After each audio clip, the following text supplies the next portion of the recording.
और अब खबरें विस्तार से। अभी भी समाज के कुछ हिस्से में लोग इस तरह अंधविश्वास से घिरे हैं कि 4G और बुलेट ट्रेन की बात करने वाले देश में सहसा इस पर विश्वास नहीं होता है। एक और देश 21वीं सदी में प्रवेश करने पर चर्चा हो रही है, बुलेट ट्रेन की बात हो रही है, वहीं आज भी कुछ लोग अंधविश्वास के मकर जाल से निकल नहीं पा रहे हैं। घटना है सरायकेला खरसुआ जिले के कांड्रा थाना क्षेत्र की।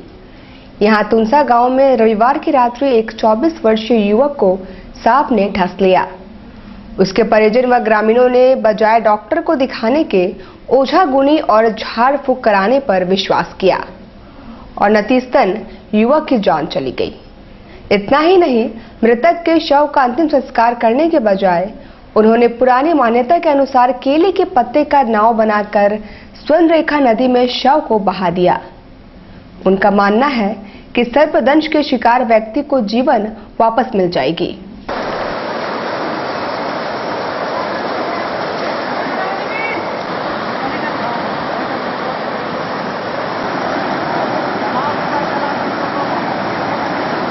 जो हुआ रात को मैंने तीनों भाई बहन साथ में घर के अंदर जमीन पे सोया, बीच में सोया हुआ था, ठीक है।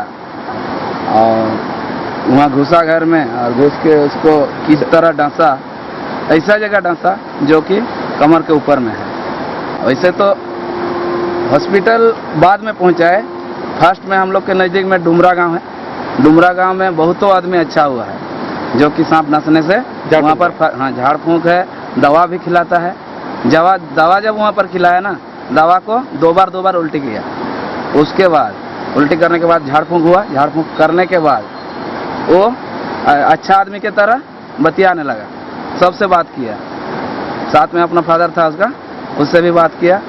तो वहाँ पर जो ओझा गुनी है वो बोला MGM इसको पहुँचाओ। अच्छा, वो लोग वहाँ से आया।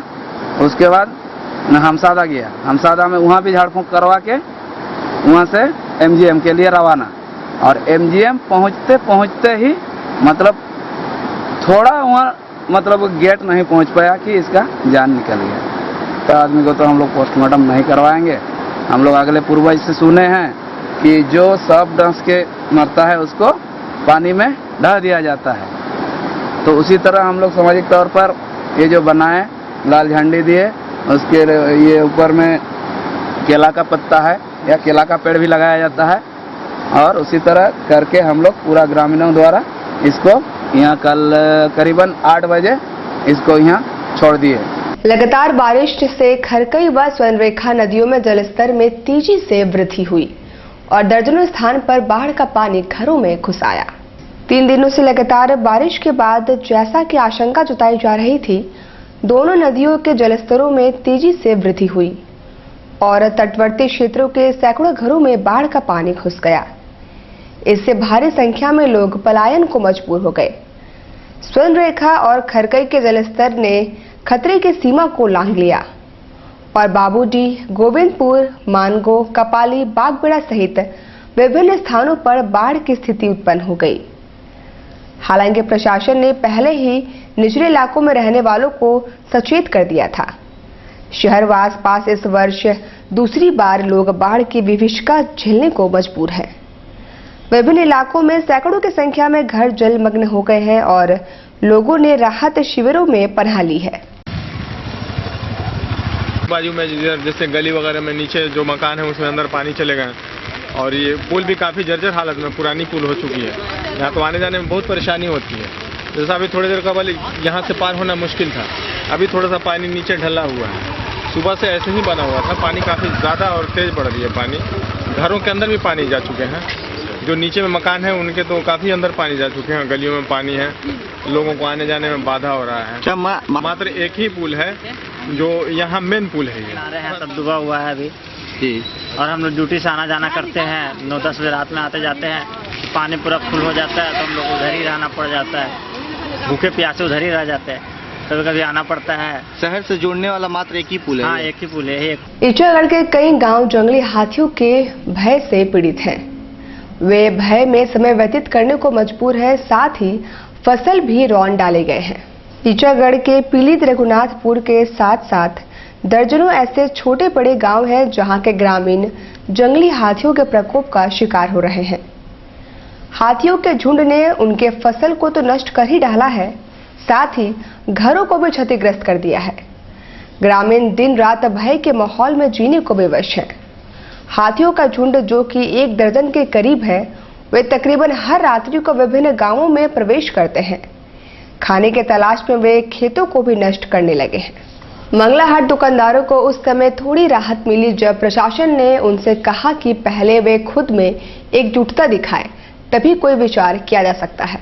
पिछले 14 माह से आंदोलनरत साक्षी मंगलाहाट के दुकानदारों का आंदोलन अनवरत जारी है। हालांकि उन्हें कई बार आश्वासन मिला, पर उन्हें अब तक दुकान लगाने की अनुमति नहीं मिली है। इधर मंगलाहाट के दुकानदार 2 गुटों में विभक्त है। एक गुट का नेतृत्व शाही आदिल कर रहे हैं तो दूसरे गुट का मोहम्मद जावेद। मंगलवार को उपायुक्त से उनकी वार्ता हुई। उपायुक्त ने उन्हें स्पष्ट कहा कि पहले वे आपस में एकजुटता दिखाएं, तभी उनकी मांगों पर विचार होगा। इधर झारखंड विकास मोर्चा से कांग्रेस में आए फिरोज खान और उमर खान ने दोनों गुटों में मेल करने का प्रयास किया। 14 महीने से मंगलाहाट बाजार दुकान नहीं लगा है, 15वां महीना आ गया है, लेकिन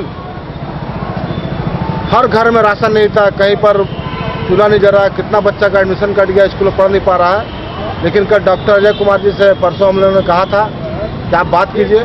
मुझे लगता है कहीं ना कहीं डीसी साहब से डॉक्टर अजय कुमार जी बात किए हैं और आज इतना बढ़िया से बातचीत हुआ है कि हमको लगता है कि डीसी साहब भी माइंड मेकअप कर चुके हैं, जिला प्रशासन माइंड मेकअप कर लिया है कि इन लोगों का दुकान 1 हफ्ते के अंदर लगा दिया जाएगा। लेकिन सबसे बड़ा प्रॉब्लम खड़ा हो रहा है कि दो जगह लोग बटे हुए हैं। एक उमर भाई के नेतृत्व में है, एक शाहिद जी के नेतृत्व में है। हम चाहेंगे कि सब दुकानदार का अगर भला चाहते हैं, उमर भाई मिलने को तैयार है, लेकिन शाहिद भाई से मैं अनुरोध करता हूं कि अगर आप सही में दुकानदारों का भला चाहते हैं, आज उमर भाई के साथ बैठ करके, जावेद भाई के साथ बैठ करके बातचीत करें। और वो भी आ गए यहाँ पर और दोनों आदमी आज एक हो जाएगा, 1 हफ्ते के अंदर दुकान लगाना शुरू हो जाएगा। मंगलाहाट फुटपाथ यूनियन का एक प्रतिनिधिमंडल वार्ता के लिए गया था और काफी लंबा वार्ता हुआ, जिस वार्ता में उपायुक्त महोदय के साथ एडीएम साहब भी थे। उनके 2 दिन पहले एडीएम साहब से भी बात की थी, तो उन्होंने स्पष्ट रूप से कहा है कि जिला प्रशासन के द्वारा मंगलाहाट को लगाने की पूरी तैयारी हो चुकी है।